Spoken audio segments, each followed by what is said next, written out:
The mindset with that I think is problematic is not the limiting there, but it's the basis that all of these things are meant for us as a girlfriend and boyfriend. They're not.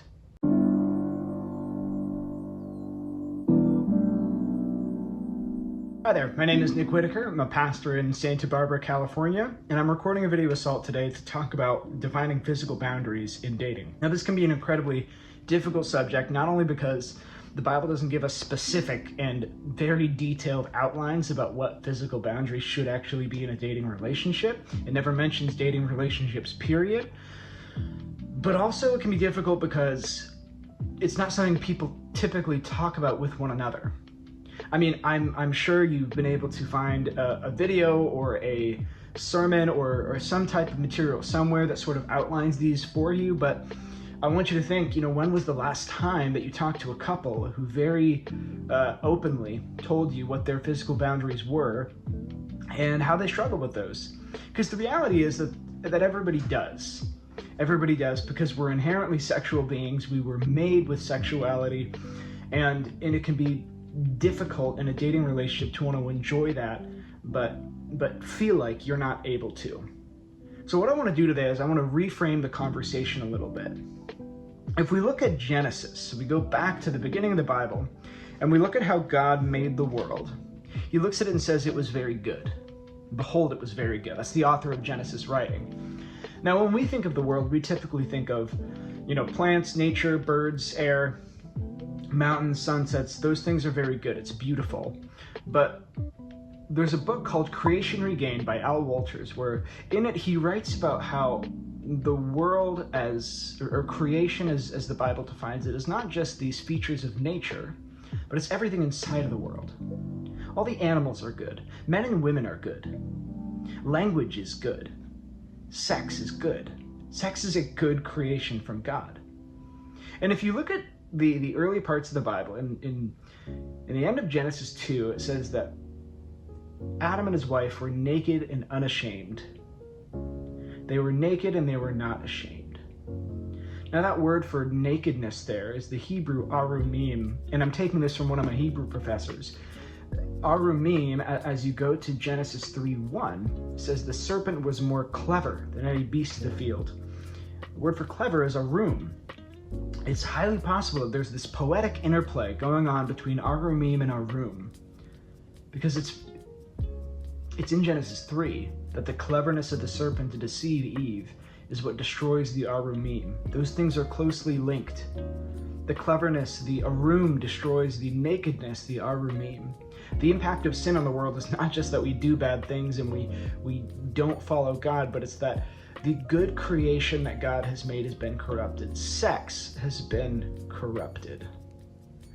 The way people enjoy sex is corrupted. The way people think about sex is corrupted. The way people have sex is corrupted. And when you're in this dating relationship and you're thinking about marriage as a Christian, undoubtedly a part of what you're looking forward to is the physical intimacy that comes along with that. See, because sex is a good creation, we are made to enjoy that, but sex itself is corrupted. And the enjoyment of sex is corrupted, and our pursuit of sex is corrupted. And so how do we begin to understand that in light of Christ's redemption, not only of our souls, but of the whole world? Because the redemption of Christ to redeem all of creation includes sex. In Christ, sex and physical intimacy are redeemed. So how do we actually unpack that and apply it to our dating relationships? Well, here's where I'd like to start. I want to sort of diagnose the discontentment that a lot of people feel when they think about boundaries in relationships. As far as I've seen it, when people get into a relationship and they're defining these physical boundaries, their mindset tends to be, okay, here are all the things we can't do. There's this whole spectrum of enjoyment, and it stops at about level 2 or 3, and then anything beyond that, we're just going to say, we're not going to do that. That's off limits. And inevitably, when they've just said, okay, well, those are our rules, we're not going to do these things, I find that they fail, at least at some point or another. Because what they're saying is essentially, here are all these things that we're meant to enjoy, and we're just not going to enjoy any of them. The mindset with that I think is problematic is not the limiting there, but it's the basis that all of these things are meant for us as a girlfriend and boyfriend. They're not.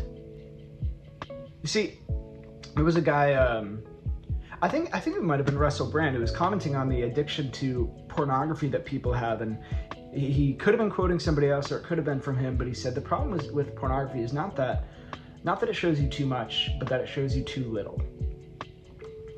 It shows you the physical act, but it doesn't show you any love, doesn't show you any intimacy, doesn't show you any commitment or any relationship or any oneness or any vulnerability. And the same is true in dating. When you think of it like these are right to do these things as people who are together, the way the culture thinks about it. You know, you pick somebody, you have this verbal contract that you're going to be girlfriend and boyfriend, and all of a sudden these are your right, and that in a Christian relationship you just lose some of your rights.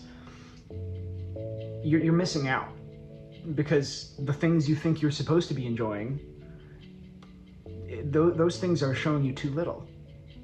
The enjoyment of sex and dating relationships is a problem, because that's not actually how the Bible defines sex.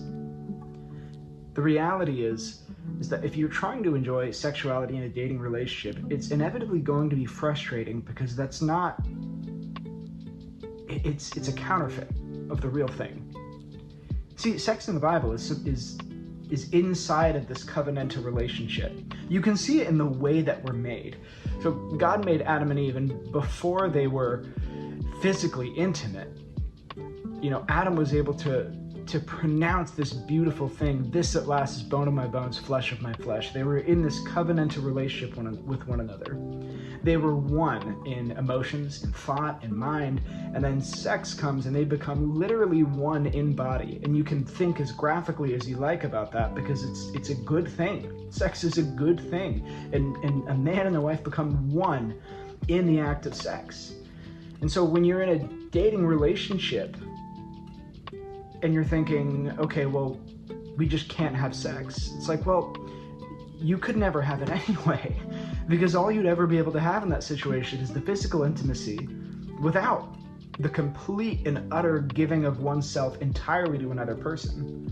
You're basically trying to enjoy a counterfeit. And so when you're restricting yourself from all those things and you think these are our right and we're just missing out on something, well, you are missing out on something, but it's not sex. You're missing out on the entirety of giving yourself to one another, completely body and soul, until death do you part. Sex only makes sense inside of that in that context. So the way I tell couples to think about physical intimacy in a relationship is not as if there's this spectrum and you're starting at zero and you just can't do all these things. Don't view it as your right. View it as a privilege to do what little you can without sinning inside of a dating relationship. Because the Bible doesn't have a category for dating relationships, the closest one we can use, and I still think the best one we can use, is friendship. It is a friendship. They are your girlfriend or your boyfriend at the end of the day.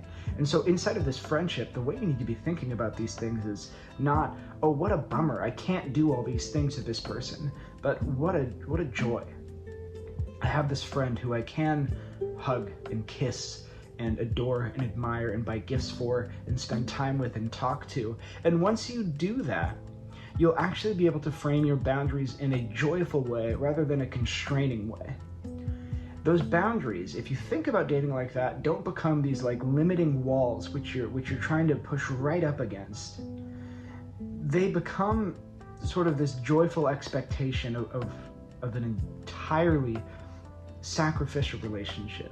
You're joyfully expecting everything that comes along with sex, not just sex. And so as you think about your dating relationships and defining these boundaries, I do want to say it's going to be different for everybody. I know couples who will not kiss until marriage. Fine. Like that is fine. You can enjoy getting to know somebody, preparing for marriage inside that context. I know couples who are fine with making out, but they don't go further than that. I'm not going to take the time to try to define sex for you on this video. That would be a much bigger topic, but I wanted to give you some tools to think about these boundaries. When you think about sex as this privilege that you're missing out on in dating, you're misunderstanding sex. But when you think about sex as this thing that is only met inside of the context of marriage, you can start to appreciate what you do have in this friendship you're building towards marriage. You can start to appreciate the fact that, okay, well, the fact that I get to adore somebody and be with them and have touch with them in a way that is wholesome and loving, you don't view your boundaries as this just fence that you're trying to get over. You look at those boundaries as something that's actually meant to help you to preserve and enjoy sex for what it is in its right context. And so as you think about boundaries, whether you're dating or whether you're not, I would say the number one thing you can do if you're not dating is immediately stop accepting the counterfeit. And what that means is stop letting pornography define sex for you. Stop looking at pornography entirely, because what it's doing is it's showing you sex in a way it's not meant to be. It's not even the worst sin of it, but it does affect your mind in a serious way, so that when you get into a dating relationship, you're thinking, oh, sex is that. Sex is this physical act, when it's not. It's an act that involves your entire person, and it only makes sense in the context of a marriage. But if you are in a dating relationship, I would encourage you to sit down and have this conversation prayerfully. I don't know a lot of couples who sit down and pray joyfully, thanking the Lord, the fact that they have somebody they can hug and adore and talk to and kiss, and pray with each other about that. Like, it's extremely beneficial, because once you view the things that you are doing in a dating relationship as a privilege and not as this right that you have, you'll stop being so eager to push the boundaries. The boundary you'll be eager to push in that situation is marriage.